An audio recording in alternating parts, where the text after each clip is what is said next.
मी ज्या मतदारसंघाचं प्रतिनिधित्व करतोय, ज्या मायबाप जनतेने मला महाराष्ट्राच्या विधिमंडळामध्ये सन्मानानं काम करण्याची संधी दिली, तो जत मतदारसंघ क्रमांक 288 वा आहे. म्हणजे आपली विधानसभा 288 आमदारांची आहे, त्यातला शेवटचा क्रमांक आहे.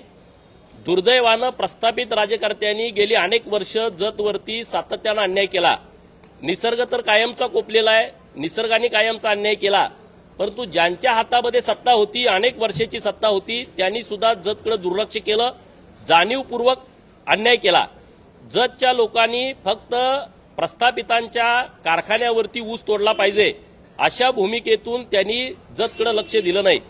परंतु जेव्हा 2014ला देवाभाऊ या राज्याचे मुख्यमंत्री झाले आणि जतचं भविष्य बदलायला लागलं, आता मी तुमच्याशी बोलत असताना जत तालुक्यातील 60 गावामध्ये मैशालचं पाणी पोचलेलं आहे. शेतकऱ्यांच्या बांधावरती पाणी आहे. राहिलेल्या 65 गावामध्ये 2026च्या जूनमध्ये काही गावांना आणि 2027च्या जूनमध्ये जत तालुक्यातील शेवटच्या गावातल्या शेवटच्या शेतकऱ्याच्या बांधावरती मैशाळ योजनेचं पाणी जात आहे.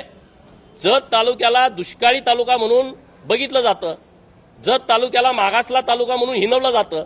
परंतु 2 वर्षाच्या नंतर या महाराष्ट्रातली कुणाची हिंमत होणार नाही की जत तालुका हा दुष्काळी तालुका आहे म्हणण्याची, जत तालुक्यामध्ये विकास झाला नाही म्हणण्याची.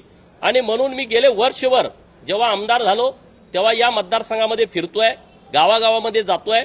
तर तिथली एक बाब अत्यंत जी महत्वाची आहे ती माझ्या निदर्शनास आली की जत हा दुष्काळी तालुका नाही आहे, ही दुष्काळी भूमी नाही आहे. जत ही देवभूमी आहे.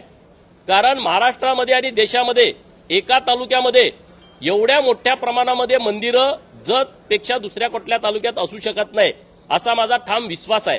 कारण या तालुक्यामध्ये प्रभू रामचंद्रांचा या भागाला सहवास लाभलेला आहे. प्रभू रामचंद्र ज्या ज्या भागात जायचे तिथं तिथं महादेवाच्या लिंगावरती आडवे 3 रेषा ओढायचे. आणि अशा खुणा आमच्या जत तालुक्यामधल्या मुचंडी गावामधल्या, सिद्धनाथ गावामधल्या, जतला लागून असणाऱ्या बॉर्डरवरच्या कर्नाटकातल्या रामतीर्थ आणि कोट्टलगी गावामध्ये जी महादेवाची लिंग आहेत तिथं या खुणा आढळत आहेत. म्हणजे प्रभू रामचंद्राचा सहवास या जत तालुक्याला लाभला होता. बकासुराचा वध पण जतमध्येच झालाय. भीमाने जो बकासुराचा वध केला तो जतमध्ये केलाय, याचं सगळं रेकॉर्ड आहे. तत्कालीन दक्षिण साताऱ्याचे जिल्हाधिकारी चिन्मळ गुंड नावाचे जे अधिकारी आहेत त्यांनी हे सगळं लिखाण करून ठेवलेलं आहे. त्यांनी याचं सगळं संशोधन घेतलंय. जे कलेक्टर होते दक्षिण साताऱ्याचे, आता आमचा सांगली जिल्हा आहे, पूर्वी तो दक्षिण साताऱ्यामध्ये होता, तर त्यांनी हे सगळं लिहून ठेवलेलं आहे. आणि बकासुराचा वध झाल्याच्या नंतर जेव्हा एखाद्या असुरी शक्तीचा पराभव व्हायचा तेव्हा आनंदानं एखादं मंदिराची स्थापना, एखाद्या महादेवाच्या लिंगाची स्थापना केली जायची. आणि तेव्हा महाकाय भीमानी महाकाय लिंगाची स्थापना आमच्या जतमध्ये केली आहे की जे आज बंकेश्वराच्या नावानं ओळखलं जातं. असे अनेक संदर्भ आहेत.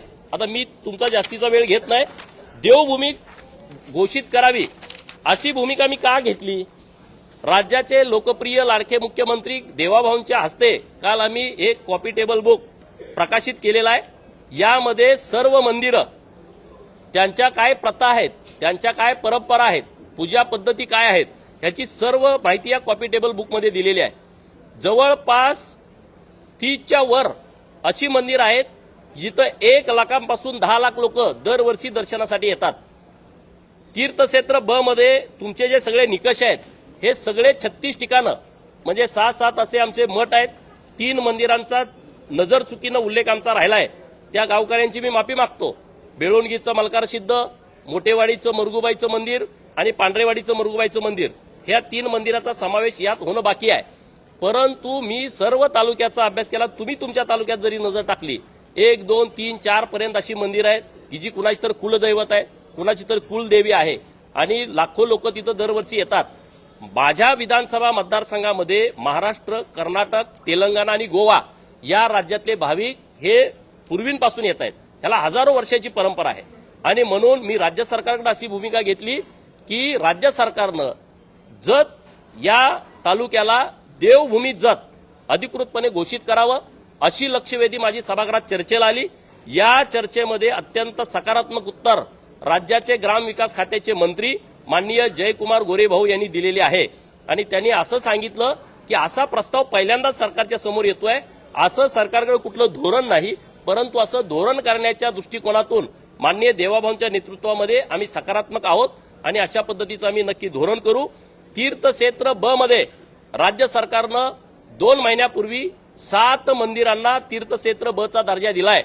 तत्पूर्वी 2 मंदिरांना तीर्थक्षेत्र ब चा दर्जा देऊन 5-5 कोटी रुपयाचा निधी दिलेला आहे. म्हणजे 9 तीर्थक्षेत्र ब मंदिरं आता जतमध्ये राज्य सरकारनं घोषित केलेले आहेत. म्हणजे 9-5 45 कोटी रुपये यातून आम्हाला मिळू शकतात. परंतु माझी विनंती सरकारकडे अशी केली मी की बाबा एवढ्यानं होणं नाही, कारण संख्या जास्त आहे. संख्येची यादी तुम्ही बघितली तर ती 36च्या वर जाते. 3 मंदिरं अजून यामध्ये घेतलेली नाहीत, नजर चुकीनं राहिलेली आहेत. तर याच्यासाठी राज्य सरकारनं एक एकत्रित विकास आराखडा तयार करावा, राज्य शिखर समितीच्या समोर तो आणावा, राज्य सरकारनं त्याला निधी द्यावा. आणि जर समजा इथं काही प्रमाणात निधी दिला आणि काही प्रमाणात निधी देणं शक्य नसेल तर तो एकत्रित आराखडा राज्य सरकारनं केंद्र सरकारकडे पाठवावा, अशी मागणी मी सभागृहात केली आहे. तर राज्य सरकार या तिन्ही बाबीमध्ये अत्यंत सकारात्मक आहे आणि मला ठाम विश्वास आहे की येत्या काही काळामध्ये जतला एक नवी ओळख मिळेल. देवभूमी जत अधिकृतपणे राज्य सरकारकडून घोषित केली जाईल.